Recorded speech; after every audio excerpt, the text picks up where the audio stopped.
الحمد للہ وحدہ والصلاة والسلام علی من لا نبی بعدہ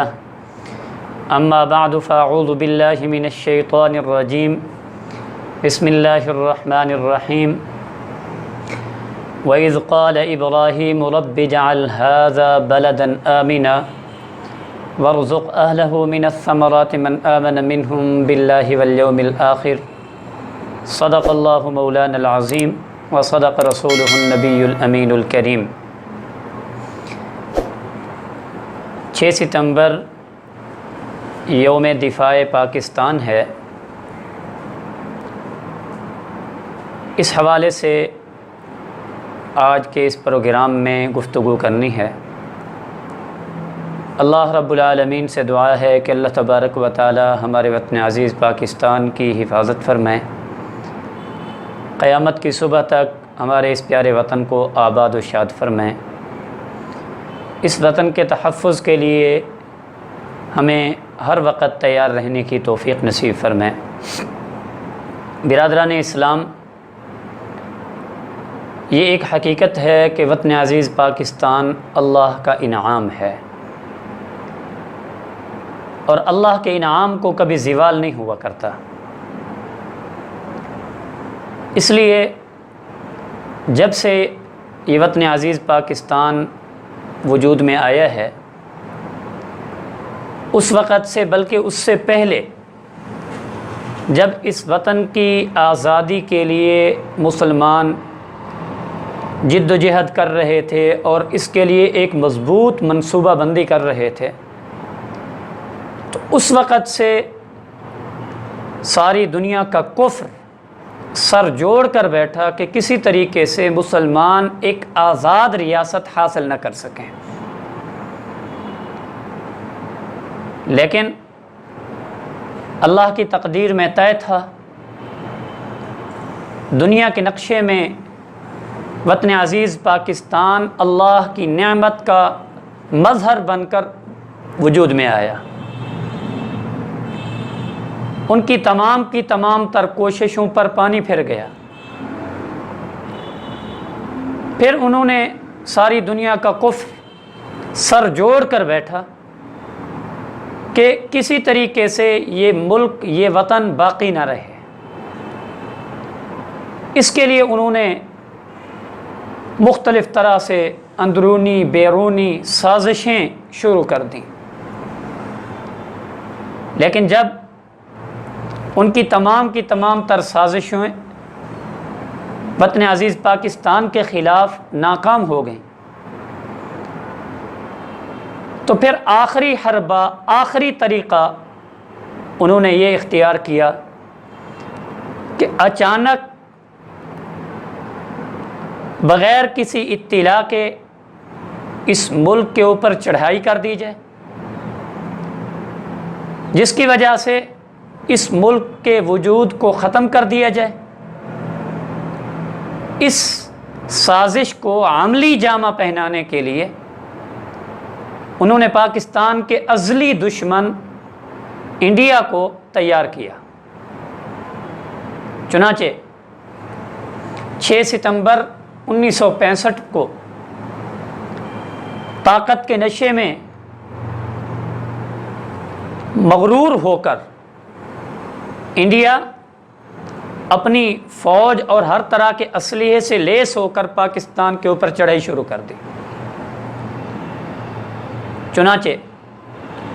پھر پاکستان کی بہادر افواج نے اور پاکستان کی بہادر افواج کے ساتھ شانہ بشانہ پاکستان کی عوام نے اپنے ملک کے تحفظ کے لیے، اپنے ملک کے دفاع کے لیے اپنی جانوں کا نذرانہ ایسے طریقے سے پیش کیا کہ تاریخ رقم ہو گئی۔ جو ناپاک ارادے لے کر انڈیا کی فوج پاکستان میں گھسی تھی، پاکستان میں داخل ہوئی تھی، ایسے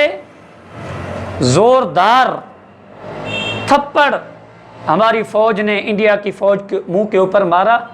کہ انڈیا کی فوج آج تک 6 ستمبر 1965 کو نہیں بھول سکی ہے۔ اور ہمارا یہ وطن عزیز پاکستان یہ ایک تاریخی حقیقت ہے، صرف ایشیا کے مسلمانوں کے لیے نہیں بلکہ سارے عالم کے مسلمانوں کے لیے ایک مضبوط قلعے کی حیثیت رکھتا ہے۔ اگر پاکستان مضبوط، سارے عالم اسلام کے مسلمان مضبوط ہیں۔ اگر خدا نخواستہ پاکستان کمزور ہوا تو سارے عالم اسلام کے مسلمان متاثر ہوں گے۔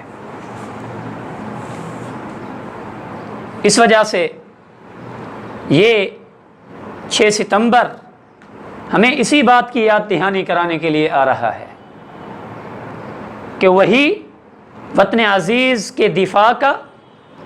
وطن عزیز کے تحفظ اور حفاظت کا وہی جذبہ ہم مسلمانان پاکستان کے دلوں کے اندر ہونا چاہیے، جس جذبے کے ساتھ 6 ستمبر 1965 کو ہم نے انڈیا کے تمام تر ارادوں کو ہم نے اپنی افواج کے ساتھ مل کر ناکام کیا۔ اور اس کے ساتھ ساتھ ہمارے وطن عزیز کی سرحدوں پر پہرا دینے والے افواج پاکستان اور افواج پاکستان کے نوجوان خراج عقیدت اور خراج تحسین کے مستحق ہیں کہ ان کا ہر لمحہ ایک اسلامی ریاست کی سرحد پر پہرا دیتے ہوئے گزر رہا ہے۔ اور اسی کے متعلق اللہ کے پیارے محبوب صلی اللہ تعالی علیہ وسلم نے ارشاد فرمایا، لَغَدْوَةٌ فِي سَبِيلِ اللَّهِ أَوْ رَوْحَةٌ خَيْرٌ مِّنَ الدُّنْيَا وَمَا فِيهَا، کہ اللہ کے راہ میں ایک صبح یا ایک شام لگا دینا یہ دنیا اور جو کچھ دنیا کے اندر ہے سب سے بہتر ہے۔ آج وطن عزیز پاکستان کے ہم عوام جو چین اور سکون کی نیند اپنے گھر میں سو رہے ہیں اور چین اور سکون کے ساتھ اپنے معاملات میں مصروف ہیں، تو اس کے پیچھے ہماری افواج پاکستان کی ایک لازوال قربانیوں کی داستان ہے کہ نہ انہوں نے اپنی جان کی پرواہ کی، نہ اپنے بچوں کی پرواہ کی، نہ اپنے اہل و عیال کی پرواہ کی، سب کی پرواہ کیے بغیر صرف اور صرف وطن عزیز کے دفاع اور حفاظت کے لیے دن رات ایک کر کے وہ اسلامی سرحد کے اوپر پہرا دے رہے ہیں۔ اللہ رب العالمین ہماری افواج پاکستان کی ان لازوال قربانیوں کو، شہداء کی شہادتوں کو اللہ رب العالمین اپنی بارگاہ میں قبولیت سے نوازیں۔ ایک بار پھر یہ 6 ستمبر ہم سے اسی بات کا تقاضا کر رہا ہے کہ وہی جذبہ، وہی حوصلہ، وہی ہمت، وہی جد و جہد آج بھی ہم مسلمانوں کے اندر، پاکستان کی عوام کے اندر ہونی چاہیے، جو جذبہ 6 ستمبر 1965 کے اندر تھا۔ کیونکہ ایک بار پھر دنیا کفر پاکستان کے خلاف سازشیں اندرونی اور بیرونی طور پر کرنے میں مصروف ہیں، تو کسی بھی وقت کچھ بھی ہو سکتا ہے، تو ہمیں ہر وقت اپنے آپ کو تیار رکھنا ہے، اپنے دوست احباب کو تیار رکھنا ہے، اپنے اہل و عیال کو تیار رکھنا ہے، کسی بھی ایسے ناگہانی حادثے سے بچنے کے لیے ہر وقت ہم اپنے آپ کو تیار رکھیں۔ اور آپ علیہ الصلوۃ والسلام کا فرمان ہے کہ اپنے وطن کے دفاع کے لیے، وطن کے تحفظ کے لیے دی جانے والی قربانی اور قربانی دینے والا، آپ علیہ الصلوۃ والسلام نے فرمایا، شہادت کے مرتبے پر فیض ہو جاتا ہے۔ چنانچہ صحابہ اکرام المجمعین نے مدینہ طیبہ کے دفاع کے لیے آپ علیہ الصلوۃ والسلام نے صحابہ کے ساتھ مل کر غزوہ احزاب میں آپ علیہ الصلوۃ والسلام نے مدینہ طیبہ کا تحفظ فرمایا۔ ساری دنیا کا کفر اس وقت مشرکین مکہ بیرونی طور پر اور یہودی مدینہ طیبہ کے اندر رہ کر